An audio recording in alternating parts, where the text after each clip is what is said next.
السلام بقلم وفاء نزيه.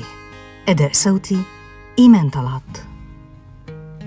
واعلم يا بني أن الدنيا ليست دار سلام، وأن معاركها ليست خياراً، حتى لو كنت طالب سلام أو حتى داعٍ للسلام.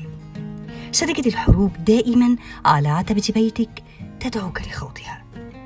وستجد يا بني أن حتى سلام الدنيا يحتاج حرباً لنيله والمحافظة عليه. فلا شيء مجاني في هذه الحياة، كل مغنم فيها سيرمي قفازه في وجهك يدعوك للنزال، فإن انتصرت حزت، وإن انهزمت خسرت. لكنني نصحتك يا بني ألا تدخل كل المعارك، اختر منها فقط ما يحفظ عليك السلام. فللمعارك ثمن باهظ يا بني يدفعه المنتصر والمهزوم، لكن نشوة النصر تغلب على النفس وتهون من الثمن، بينما المهزوم يدفع الثمن وجزءا من روحه. فاحفظ عليك روحك سالمة يا بني قدر الإمكان، فهي مغنمك الحقيقي في هذه الحياة.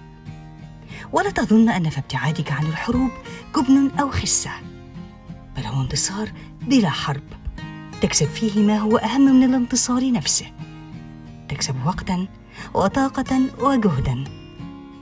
واعلم أن السلام هو المغنم الحقيقي في هذه الحياة، فحارب من أجله ولأجله. وكن أكيدا يا بني أن لو سألت الكثير من المحاربين في هذه الدنيا لقالوا لك أن الزمان لو عاد لما خاضوا حروبا ولما أنهكوا وانتهكوا العمر.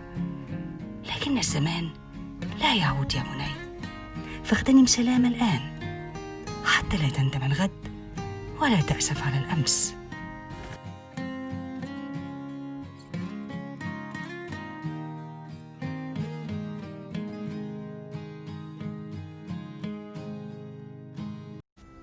لو عجبكم الفيديو ما تنسوش تتابعونا على قناة اليوتيوب، وكمان تعملوا فولو على الانستجرام والفيسبوك وتويتر.